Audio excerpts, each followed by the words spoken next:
My name is Riley Parker. I am 32 years old, and I work as a trauma surgeon in one of the busiest emergency rooms in East Tennessee. Every day, I see people during the worst moments of their lives. I have opened a patient's chest while their heart was failing. I have stood over hospital beds for hours, fighting to keep people alive. I have made life or death decisions in seconds. At work, people trust me. They call me Dr. Briggs. But at home, things have always been different. Last July, my mother introduced me to her church friends as a babysitter. What happened after that changed everything. Before I tell you about the lake party, you need to understand my family. The night before the party, I worked a 16-hour shift. There had been a terrible car accident, a stabbing, and a motorcycle crash. The motorcycle victim was only 16 years old. For 4 long hours, my team and I fought to save him.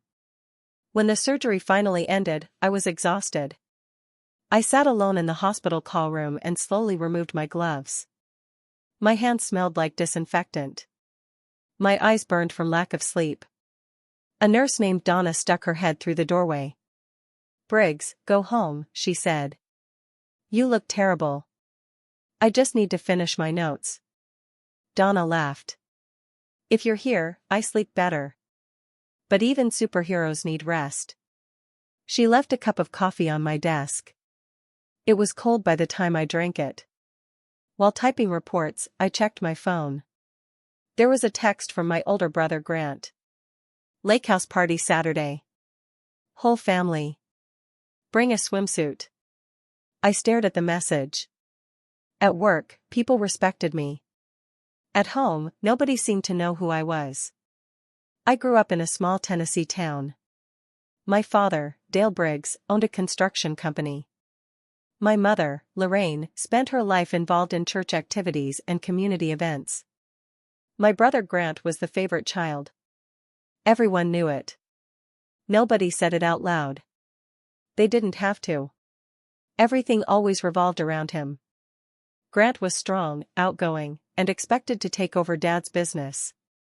I was the quiet kid who loved science books. When I earned a full scholarship for pre-med, my mother wasn't excited. Instead, she asked, "How many more years of school will that be?" I told her, "I'm building a future, Mom." She immediately started talking about Grant's new truck. That was how things worked. When I was in medical school, I called home one Sunday.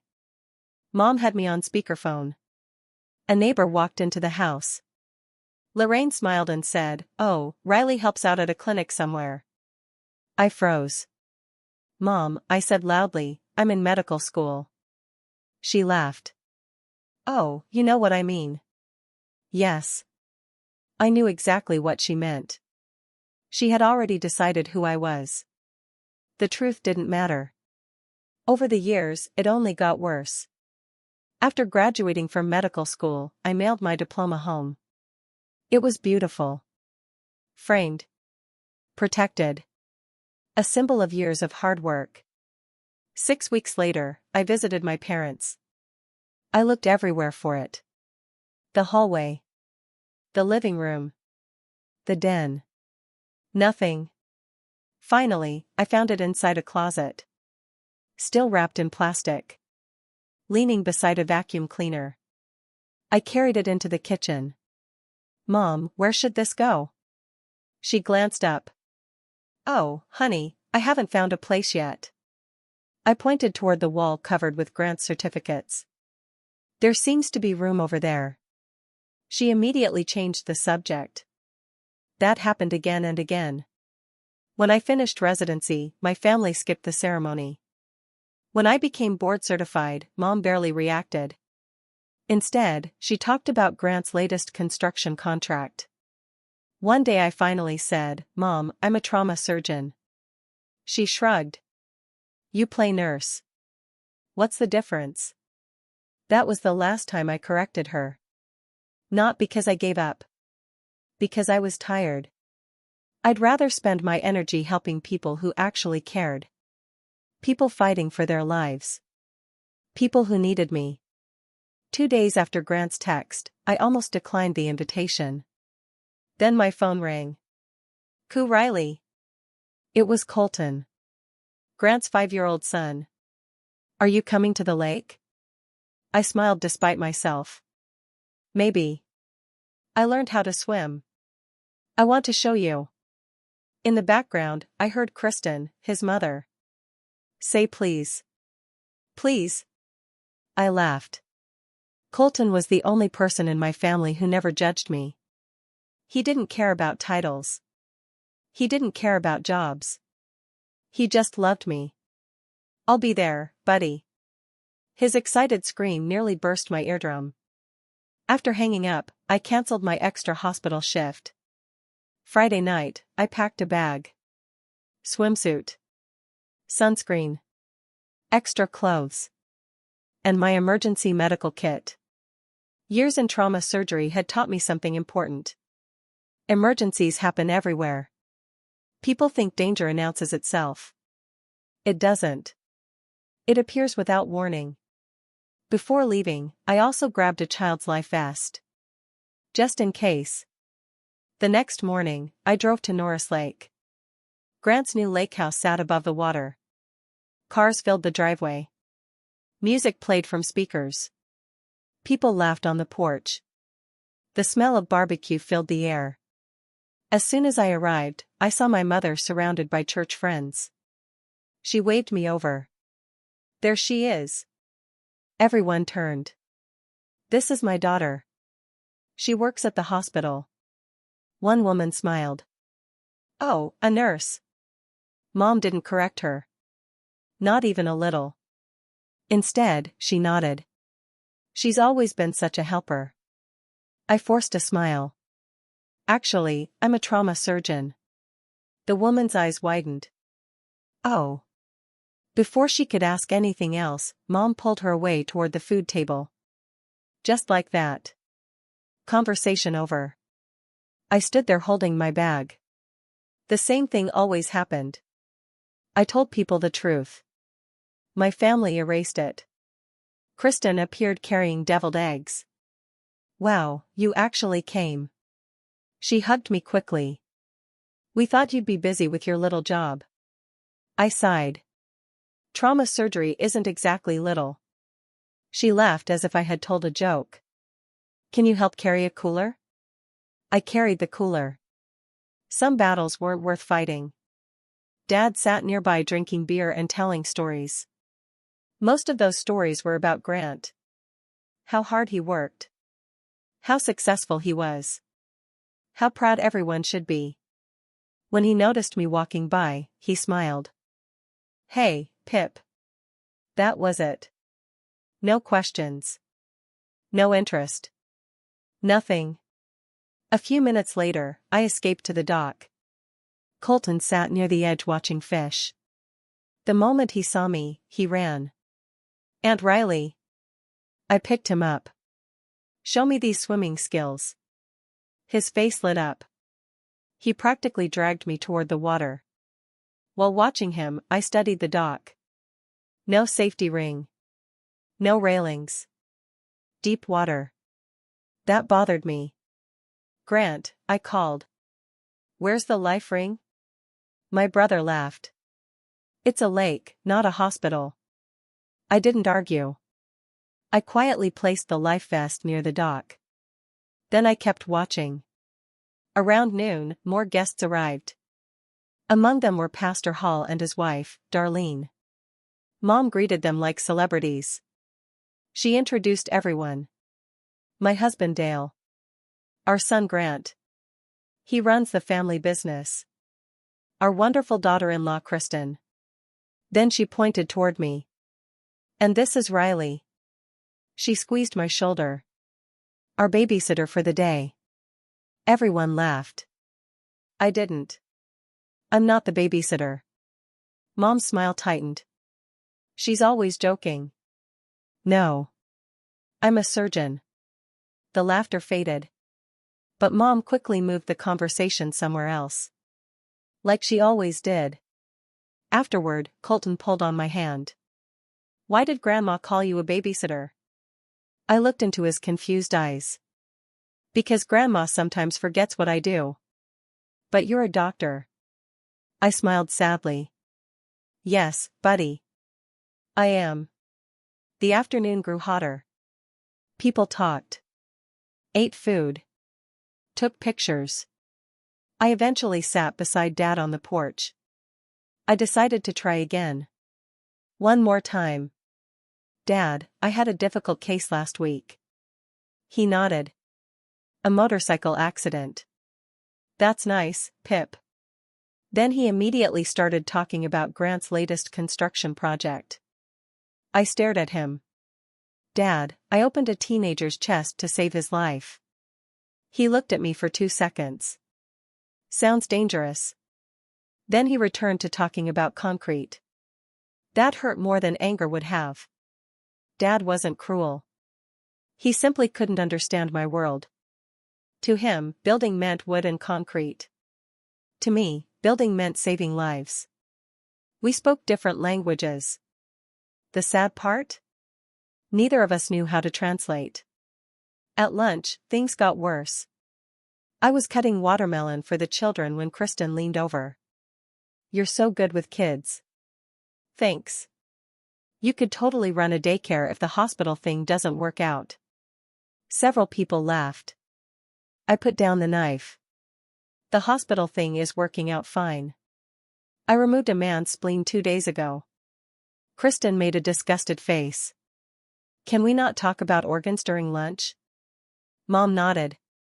She's right. I looked at both of them. You asked about my work. Neither replied. The table fell silent. Then everyone changed the subject. Again. Grant sat nearby. He heard everything. But he said nothing. He never did. That afternoon, Dad stood up and raised a beer. I'd like to make a toast. Everyone gathered around. This lake house represents hard work. He smiled proudly at Grant. My son built something real. People cheered. Mom raised her tea. To Grant and Kristen. More applause. Nobody mentioned me. Nobody. Finally, I spoke. Quietly. Clearly. I built things too, Dad. He heard me. I know he heard me. For one moment, our eyes met. Then he looked away. And started talking about the dock. That was when I walked down to the water. Colton followed me. We sat together on the edge of the dock. Why do you look sad? He asked. Just thinking. Doctor stuff? I smiled. Yeah. Doctor stuff. A few minutes later, Darlene approached. She sat beside me. Moments passed before she spoke. Your mother said you're a nurse. I laughed softly. No. What do you do? I looked at the lake. Then at her. I'm an attending trauma surgeon. Darlene nearly dropped her fork. A surgeon? Yes. I explained my job. The surgeries. The emergencies. The long nights. When I finished, she looked stunned. That's incredible. I shrugged. My mother never mentions any of it. Darlene glanced toward the house. For the first time, someone truly saw me. And somehow, that made the loneliness hurt even more. After talking with Darlene, I went inside the lake house to use the bathroom. The cool air felt good after standing in the hot Tennessee sun. As I walked through the kitchen, something on the counter caught my eye. A manila folder. Part of a document was sticking out.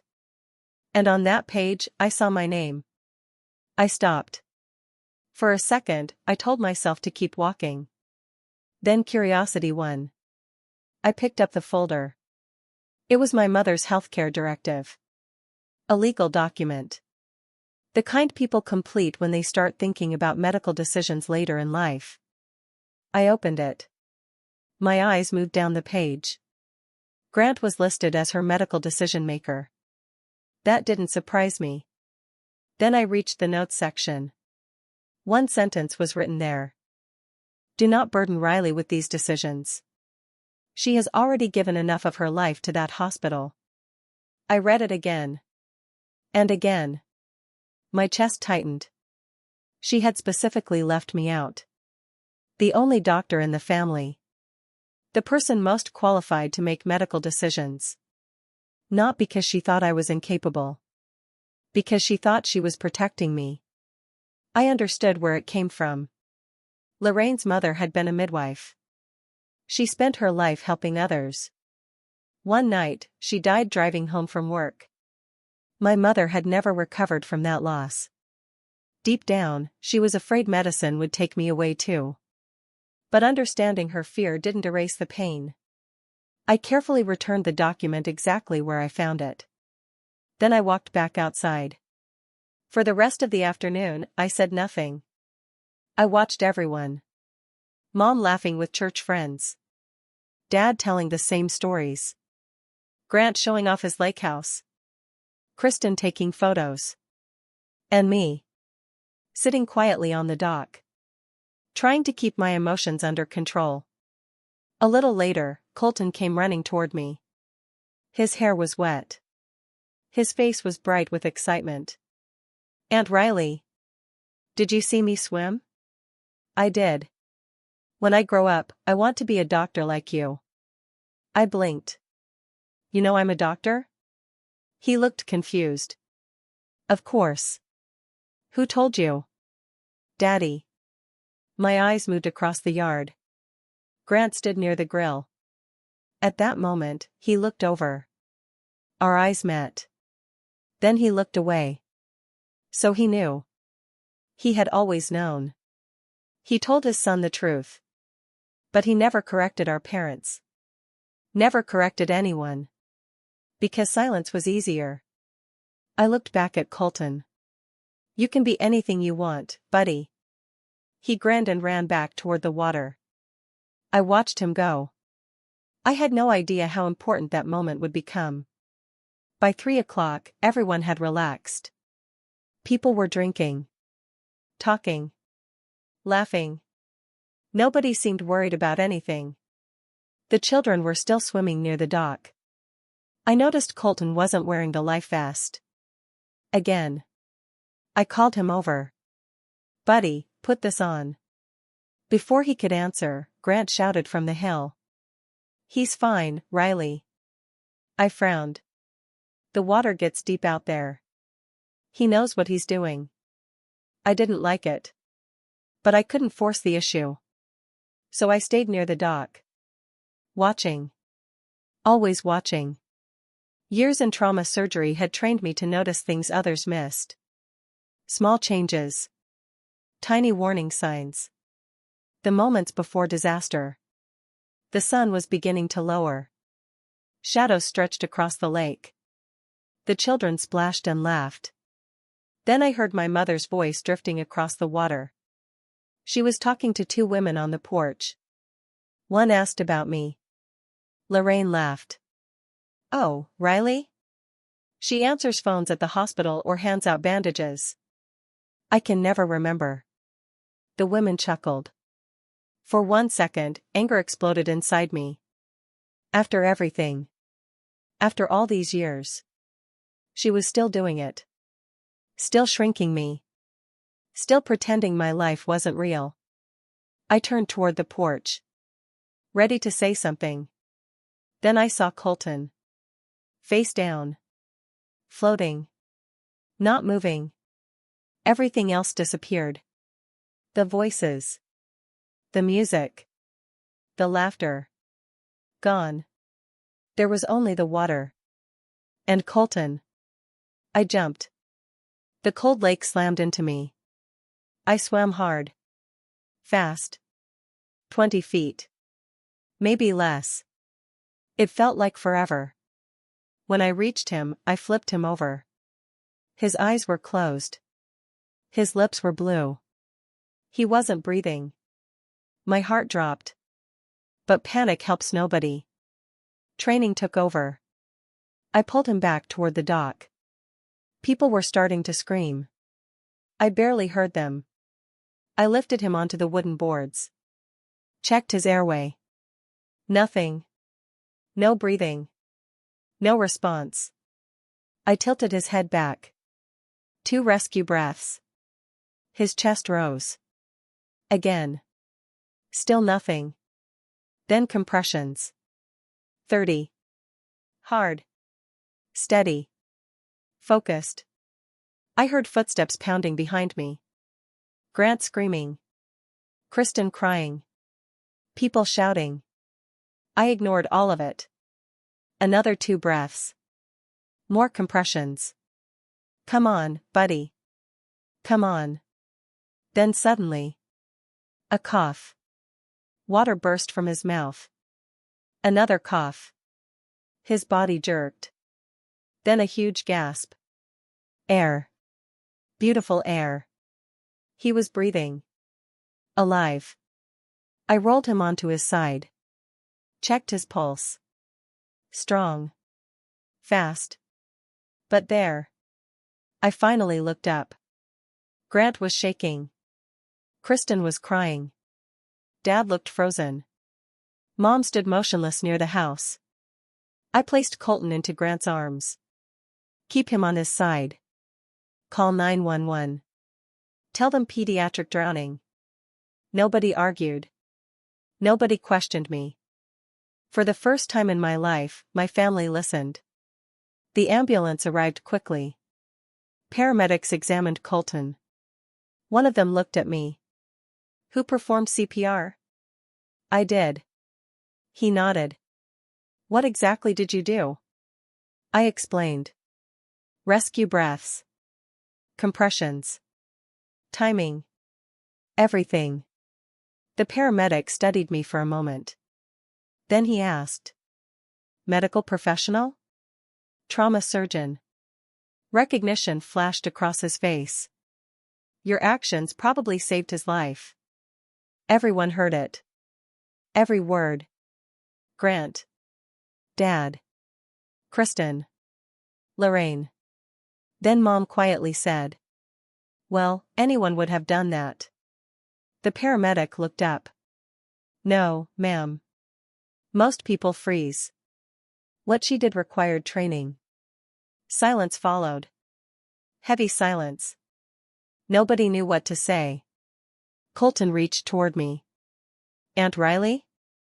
I'm here, buddy. The ambulance took him to my hospital. UT Medical Center. I followed behind. Still wearing wet clothes. Still covered in lake water. When I arrived, we all gathered in the waiting room. The same waiting room I passed every day. Only now I was sitting with the families instead of treating them. A nurse walked by. Then stopped. Dr. Briggs? I smiled slightly. Hi, Maria. Across the room, Grant stared. Did she just call you doctor? I looked at him. Yes. That's what they call me at work. Nobody spoke after that. A few minutes later, Lorraine started talking. Trying to reshape the story. Trying to make it comfortable. It all happened so fast. Thank goodness Grant got to him. I looked at her. No, Mom. I got to him. She hesitated. Well, yes, but... The paramedic already explained what happened. Again, silence. She couldn't change this story. Too many people had seen the truth. A little later, Grant found me in the hallway. His face looked terrible. Like he had aged 10 years. If you hadn't been there. His voice cracked. I shook my head. But I was there. He swallowed hard. I should have listened about the life vest. Yes. I should have been watching him. Yes. Tears filled his eyes. And I should have defended you years ago. I stayed quiet. He looked down. I always knew what you were. I just didn't want to fight Mom. Finally. The truth. I nodded slowly. I don't need apologies, Grant. I need you to stop staying silent. He nodded. This time, I believed him. A few minutes later, everything changed. The waiting room doors opened. And in walked Dr. Rebecca Calloway. My boss. Chief of Emergency Medicine. Tall. Sharp. Respected. She scanned the room. Then saw me. Immediately, she changed direction. Walking straight toward my chair. Dr. Briggs. The room froze. Mom looked up. Dad stared. Kristen blinked. Grant turned around. Calloway stopped in front of me. Why are you sitting out here? I heard about the drowning patient. My nephew. Understanding crossed her face. Wait. That was your field CPR? I nodded. Of course it was. Then she turned toward my family. What happened next felt unreal. You must be incredibly proud. Everyone stared. Calloway continued. Riley is one of the best trauma surgeons on our team. She handled today's rescue perfectly. Most physicians would struggle to perform that well outside a hospital. The room remained silent. She kept talking. She's also being considered for Deputy Chief of Trauma Surgery. I watched my mother's face. Shock. Confusion. Disbelief. All at once. Finally, Mom managed to speak. Yes, well, we always knew she worked there. Calloway frowned. Worked there? She doesn't simply work there. She's an attending trauma surgeon. She led our trauma team during a major accident last month. 9 critical patients. 0 losses. The silence became almost painful. Nobody moved. Nobody spoke. Then Calloway looked around. What did you think she did? No one answered. I finally did. Mom tells people I play nurse. Calloway stared at me. Then at Lorraine. A look of sadness crossed her face. Not anger. Not judgment. Just sadness. She gently touched my shoulder. I'll personally check on your nephew. Then she walked away. The room felt completely different afterward. Like the truth had finally broken through years of lies. Mom stood. Her hands trembled. I was only trying to. She stopped. Couldn't finish. I already knew the reason. I know about Grandma Rose. Mom looked up sharply. I know why you're afraid. Tears filled her eyes. You do? I nodded. You were scared medicine would take me away. Her face crumpled. For the first time, I saw her vulnerability. Not control. Not manipulation. Fear. But instead of telling me that, I said softly, you erased who I am. Tears rolled down her cheeks. Dad spoke next. His voice was barely above a whisper. I should have come to your ceremonies. I looked at him. He looked broken. I was wrong. For once, there were no excuses. Only truth. And truth mattered. You don't owe me perfection, I said. You owe me honesty. Dad nodded. Grant nodded too. Then I looked at Mom. I love you. But I won't let Colton grow up believing my work doesn't matter. That hit her harder than anything else. Because it was true. Everyone knew it. 20 minutes later, Dr. Calloway returned. Good news. Colton is going to be fine. Relief filled the room. We followed her to his hospital room. Colton looked sleepy but healthy. The moment he saw me, he smiled. Aunt Riley. I sat beside him. How are you feeling? Tired. That's normal. He yawned. Then smiled again. The doctor said somebody did really good CPR. I laughed. She did. Was it you? Yeah, buddy. It was me. He smiled.